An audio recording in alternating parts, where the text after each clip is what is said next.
I'll show you how you can use the PayPenny app. Now, it depends on what you want to do. First off, if you're already a user, you can just enter in your mobile number and then you can put in your PIN right here, right? But if you're not a new user and you haven't registered yet, you need to press on this button down here to register. Now, in here, you have to enter in your phone number, but right now, the phone number that's only available is a +91 IANT. After that, you enter a phone number, they will send an OTP to your mobile number, a one-time pass, and then that's it. After that, you'll be registered, right? After that, you will have to go through a couple of process like setting a TPIN, and then you can access the homepage. Now, this is what the homepage will roughly look like.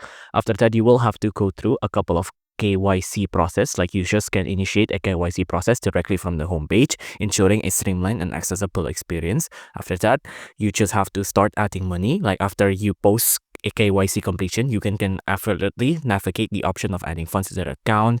The process is pretty transparent, it's secure, and is accompanied by a comprehensive instruction, ensuring users confidently and successfully add money to their account.